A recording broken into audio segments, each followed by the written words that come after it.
Hi, it's Sue. Thanks for joining me for today's Bible reading. I'm reading March 13th, chapters 9 through 11. And it's a good one, I know, because I accidentally read it yesterday all the way through without my microphone on. So um, I'm glad you joined me. It's going to be a good one. And feel free to comment your thoughts about today's reading or make use of the email address that's in the description under the video. That's also a good place to request your free one-year Bible if you'd like one. Joshua 9, verse 1. When all the kings who were beyond the Jordan, in the hill country and in the lowland, and on all the shore of the great sea in front of Lebanon, the Hittite, the Amorite, the Canaanite, the Perizzite, the Hivite, and the Jebusite, heard of it, they gathered themselves together to fight with Joshua and with Israel with one accord. But when the inhabitants of Gibeon heard what Joshua had done to Jericho and to Ai, they also resorted to a ruse, and went and made as if they had been ambassadors, and took old sacks on their donkeys, old torn up and bound up wineskins, and old and patched shoes on their feet, and wore old garments. So Israel had come in and defeated Jericho and defeated Ai. And even though these giants that lived in the region, it's my alarm, even though they were bigger and stronger and very intimidating, they were now afraid of Israel, Joshua and Israel. The fear of God came on them. So it's funny, I keep getting this picture of like people who become afraid, say, of an invasion of ants or locusts or, some mass invasion of some little bitty insect that we can crush with our fingers. That's how I picture this, that, they were becoming a nuisance, a pestilence to these inhabitants of the land that Joshua and Israel were driving out. So here, I'm giving you this background in case you didn't hear yesterday's, because it's starting right in the middle of the story. It says, when the kings heard of it, well, what they heard of was these defeats um, by Israel of Ai and Jericho. And so then you have the Gibeonites who decide, okay, well, we're not going to go up against them. They strategize by creating this ruse or charade or scam that they're going to tell them that they've coming from far, far away. And that's where I just left off a second ago. So it says they had the old sacks, the old torn up and bound wineskins, old and patched shoes on their feet, and old garments. All the bread of their food supply was dry and moldy. They went to Joshua at the camp of Gilgal and said to him and to the men of Israel, "We have come from a far country. Now therefore make a covenant with us." The men of Israel said to the Hivites, "What if you live among us? How could we make a covenant with you?" They said to Joshua, "We are your servants." Joshua said to them, "Who are you? Where do you come from?" They said to him, "Your servants have come from a very far country because of the name of Yahweh your God, for we have heard of his fame, all that he did in Egypt, and all that he did to the two kings of the Amorites, who were beyond the Jordan, to Sihon, king of Heshbon, and to Og, king of Bashan." So remember, those two were before they crossed the Jordan. On the east side of the Jordan, we had this giant Sihon and Og. Og was the one with the huge iron bed. Remember, the bed was, I think, 13 and a half feet long and 6 feet wide. So it says they heard all that they had done to these two. It says, our elders and all the inhabitants of our country spoke to us, saying, "Take supplies in your hand for the journey and go to meet them. Tell them we are your servants. Now make a covenant with us. This is our bread. We took hot for our supplies out of our houses on the day we went out to go to you, but now, behold, it is dry and has become moldy. These wineskins which we filled were new, and behold, they are torn. These our garments and our shoes have become old because of the very long journey." The men sampled their provisions and didn't ask counsel from Yahweh's mouth. Big mistake, red flag. Excuse me. In fact, I think I'm going to underline that in my. This is chapter 9. Yeah, chapter 9, verse 14. The men sampled their provisions and didn't seek counsel from Yahweh's mouth. Verse 15. Joshua made peace with them and made a covenant with them and let them live. The princes of the congregation swore to them. That's the leaders of the tribes of Israel, the princes of the congregation. At the end of 3 days, after they had made a covenant with them, they heard that they were their neighbors and that they lived among them. The children of Israel traveled and came to their cities on the third day. Now their cities were Gibeon, Chephirah, Beeroth, and Kiriath Jearim. The children of Israel didn't strike them because the princes of the congregation had sworn to them by Yahweh, the God of Israel. All the congregation murmured against the princes, but the princes said to the congregation, "We have sworn to them by Yahweh, the God of Israel. Now therefore we may not touch them. We will do this to them and let them live, lest wrath be on us because of the oath which we swore to them." So see, they really believed in the power of their words, the power of an oath, the power of a curse, the power of a blessing, and that was their contract, and it mattered. But they didn't just think, "Oh well, I'm going to break the contract with you." They believed that a curse would come on them if they went against that, because God said, you know, keep your word. That's one of the commandments. Don't lie, don't cheat, don't steal. Let your yes be yes and your no be no. Tell the truth, have integrity. So they believed if they didn't operate that way, things would not go well with them. Well, I believe that. That's what I've come to learn as a believer. I mean, when I was way, way, way younger, before I got saved and gave my heart to the Lord, I was terrible. I lied. I was one of those teenagers that lied and didn't think anything of it. And these days, those teenagers grow up and lie to their bosses and lie to their spouses and don't think anything of it. But the Bible says that you're going to reap what you sow. Those are all seeds sown. Every thought, every word, every deed is a seed sown that will produce fruit. Because the Bible says God is not mocked. Whatsoever a man sows, that shall he also reap. So see, they believe that. So even though they did this, they weren't going to go back on it. And it makes me wonder, because you'd think the contract would be null and void considering they found out the other people had frauded them into it. But it indicates here that they didn't think that. So it says, verse 21. The princess said to them, "Let them live." So they became woodcutters and drawers of water for all the congregation, as the princess had spoken to them. Joshua called for them, and he spoke to them, saying, "Why have you deceived us, saying we are from far from you when you live among us? Now therefore you are cursed, and some of you will never fail to be slaves, both woodcutters and drawers of water for the house of my God." So I guess those must have been the least favorite tasks, or the most time-consuming tasks, that they let them take them up. They delegated those to.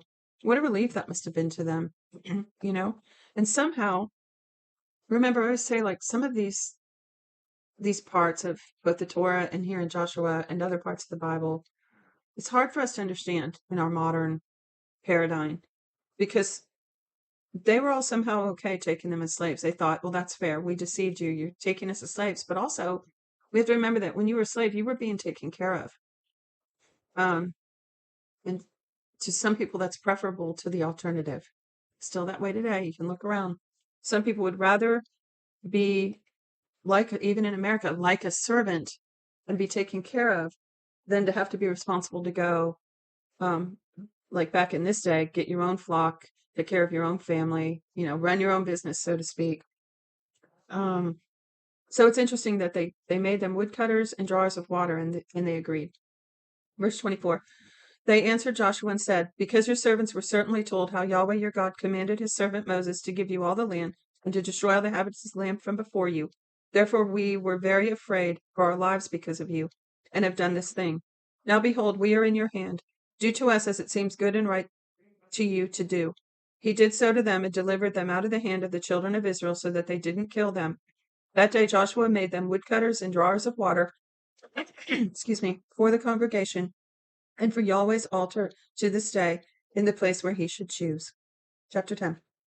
Now when Adoni-Zedek, king of Jerusalem, heard how Joshua had taken Ai and had utterly destroyed it, as he had done to Jericho and her king, so he had done to Ai and her king, and how the inhabitants of Gibeon had made peace with Israel and were among them. Isn't it funny, like, how word spread all over this entire region in that day? It doesn't seem like you do anything without everyone hearing about it. Verse 2. They were very afraid because Gibeon was a great city, as one of the royal cities, and because it was greater than Ai, and all its men were mighty. Therefore Adoni-Zedek, king of Jerusalem, sent to Hoham, king of Hebron, Hiram, king of Jarmuth, Japhia, king of Lachish, and Debir, king of Eglon, saying, "Come up to me and help me. Let us strike Gibeon, for they have made peace with Joshua and with the children of Israel." Therefore the 5 kings of Amorite, the king of Jerusalem, the king of Hebron, the king of Jarmuth, the king of Lachish, and the king of Eglon, gathered themselves together and went up. they and all their armies, and encamped against Gibeon and made war against it. The men of Gibeon sent to Joshua at the camp of Gilgal, saying, "Don't abandon your servants. Come up to us quickly and save us. Help us, for all the kings of the Amorites that dwell in the hill country have gathered together themselves against us." So Joshua went up from Gilgal, he and the whole army with him, including all the mighty men of valor. Yahweh said to Joshua, "Don't fear them, for I have delivered them into your hands. Not a man of them will stand before you." Joshua therefore came to them suddenly. And let me stop again. It's interesting that God intervened right when Joshua really needed it. I mean, this is what I found the Lord will do with me. He seems distant, he seems far off sometimes, and then suddenly there have been so many times when all of a sudden I will just get that word from the Lord. And I'm like, wow, seemingly out of the blue. Like, you didn't answer all my questions last week, but out of the blue on this one thing, you let me know. And it just never ceases to amaze me.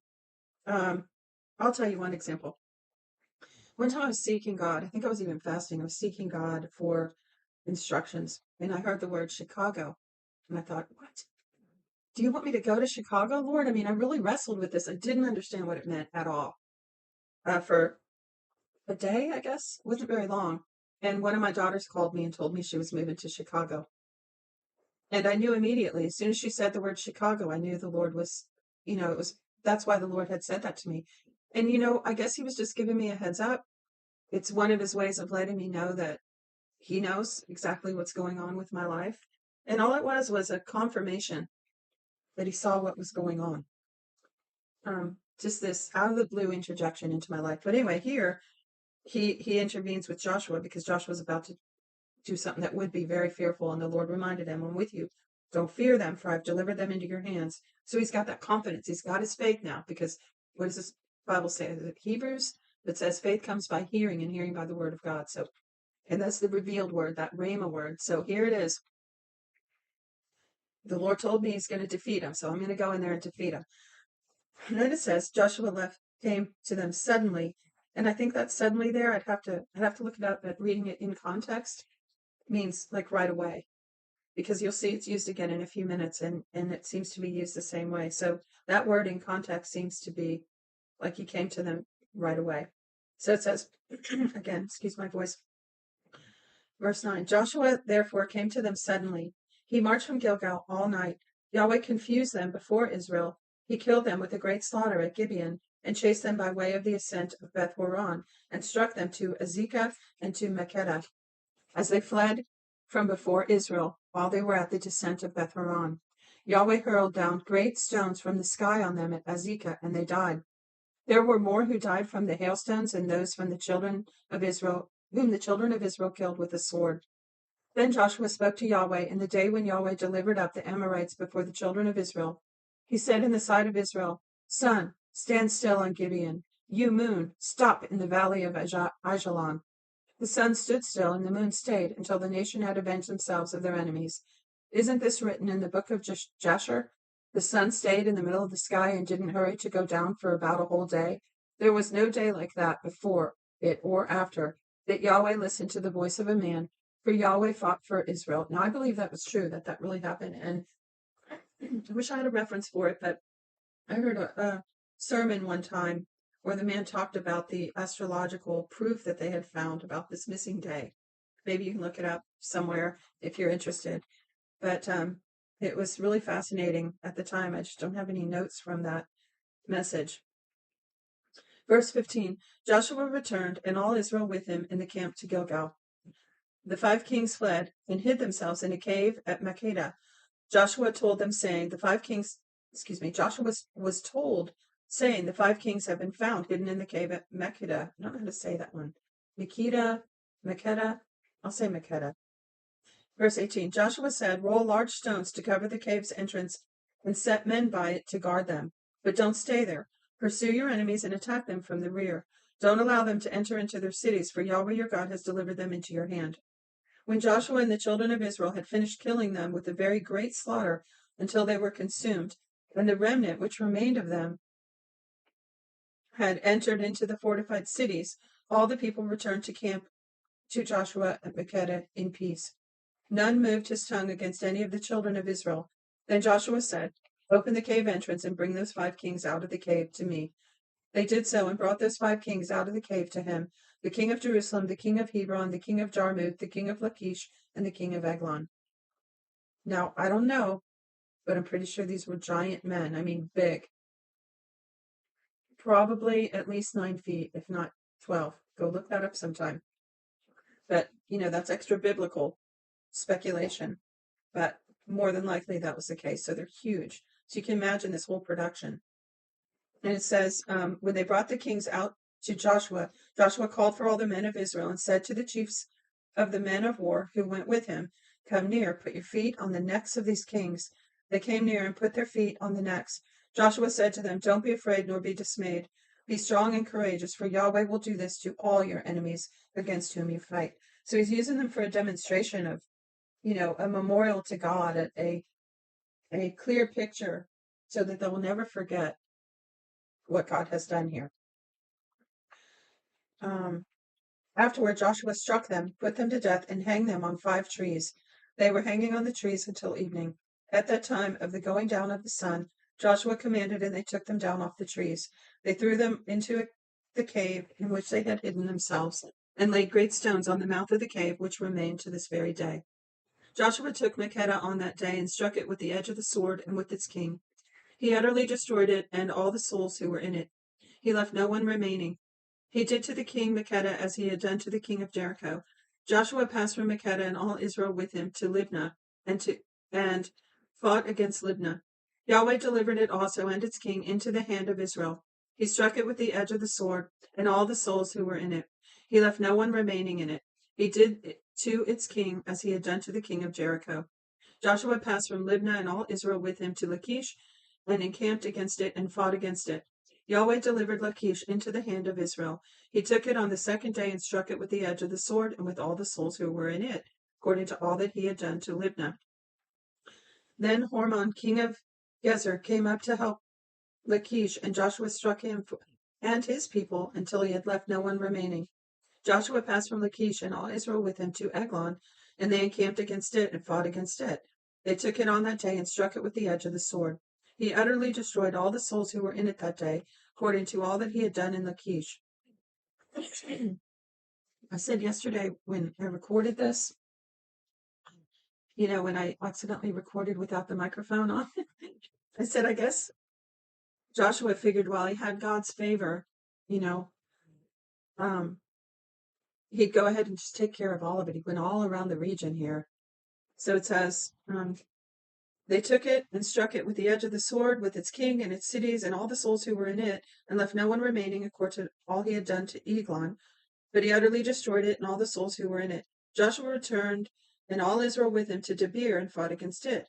He took it with its kings and all its cities and struck them with the edge of the sword and utterly destroyed all the souls who were in it. He left no one remaining.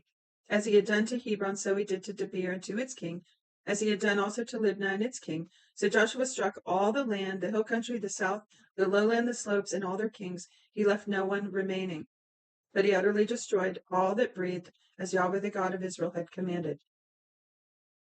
Joshua struck them from Kadesh Barnea even to Gaza, and all the country of Goshen, even to Gibeon. He took all the kings in the land at one time, because Yahweh the God of Israel fought for Israel. That's just what I said. He knew God was fighting with him, and he went ahead and went for it, took care of it, did what God said to do. Joshua returned and all Israel with him to the camp at Gilgal. Chapter 11, last chapter. When Jabin, king of Hazor, heard it, he sent to Jobab, king of Madon, the king of Shimron, the king of Akshaph, and to the kings who were on the north, in the hill country, in the Arabah south of Chinneroth, in the lowland, and in the heights of Dor on the west, to the Canaanite on the east and the west, the Amorite, the Hittite, the Perizzite, the Jebusite in the hill country, and the Hivite under Hermon in the land of Mitzvah. They went out, they and all their armies with them, many people, even as the sand of the seashore in multitude, with very many horses and chariots. All these kings met together, and they came and encamped together at the waters of Merom to fight Israel. Yahweh said to Joshua, "Don't be afraid because of them, for tomorrow at this time I will deliver them up, all slain before Israel. You shall hamstring their horses and burn their chariots with fire. So Joshua came suddenly, see, with all the warriors. So he immediately responded to that word. God gave him the word and he acted on it. So it says, same thing as last time. So Joshua came suddenly with all the warriors against them by the waters of Merom and attacked them. Yahweh delivered them into the hand of Israel, and they struck them and chased them to the great Sidon and to Misrephoth Maim and to the valley of Mizpah eastward. They struck them until they left them no one remaining. Joshua did to them as Yahweh told him. He hamstrung their horses and burned their chariots with fire. Joshua turned back at that time and took Hazor and struck its king with the sword, for Hazor used to be the head of those kingdoms, the head of all those kingdoms. They struck all the souls who were in it with the edge of the sword, utterly destroying them. There was no one left who breathed. He burned Hazor. I wonder if they actually checked him for breathing. He burned Hazor with fire. Joshua captured all the cities with those kings and their kings and struck them with the edge of the sword and utterly destroyed them, as Moses, the servant of Yahweh, commanded. I wonder if Moses was up in heaven or with the Lord, shouting and watching. I bet he was. But as for the cities that stood on the mounds, Israel burned none of them except Hazor only. Joshua burned that. The children of Israel took. Wait, let me back up. Let's just. As for the cities that stood on the mounds, I wonder what that was. Israel burned none of them except Hazor only. Joshua burned that. The children of Israel took all the plunder of the cities with the livestock as plunder for themselves, but every man they struck with the edge of the sword until they had destroyed them. They didn't leave any who breathed. As Yahweh commanded Moses his servant, so Moses commanded Joshua. Joshua did so. He left nothing undone of all that Yahweh commanded Moses. So Joshua captured all the land, the hill country, the south, the land of Goshen, the lowland of Arabah, the hill country of Israel, and the lowland of the same, from Mount Halak that goes up to Seir, even to Baal Gad in the valley of Lebanon, under Mount Hermon. He took all their kings, struck them, and put them to death. Joshua made a war a long time with all those kings. I was thinking that must have taken a long time. Can you imagine? This is hand-to-hand combat. Very bloody, very long and drawn out. Crazy. Verse 19. There was not a city that made peace with the children of Israel except the Hivites, the inhabitants of Gibeon. They took all in battle. For it was of Yahweh to harden their hearts to come against Israel in battle, that he might utterly destroy them, that they might have no favor, and that he might destroy them as Yahweh commanded. As Yahweh commanded Moses. Joshua came at that time and cut off the Anakim, those were giants, from the hill country, from Hebron, from Debir, from Anab, and from all the hill country of Judah, and from all the hill country of Israel. Joshua utterly destroyed them with their cities. There were none of the Anakim left in the land of the children of Israel, only in Gaza, in Gath. Remember, Goliath was from Gath, the giant that David slew. And I heard someone say, and you can see it in the Bible, I just never thought about that David was the one who finally finished off all these races of giants when he was warring, and then remember Solomon had peace after that. So it says, only in Gaza, Gath, and Ashdod did some remain. So Joshua took the whole land, ascending to all that Yahweh spoke to Moses, and Joshua gave it for an inheritance to Israel, according to their divisions by tribes. The land had rest from war. That's it for today's reading. Thanks so much for joining me. God bless you today.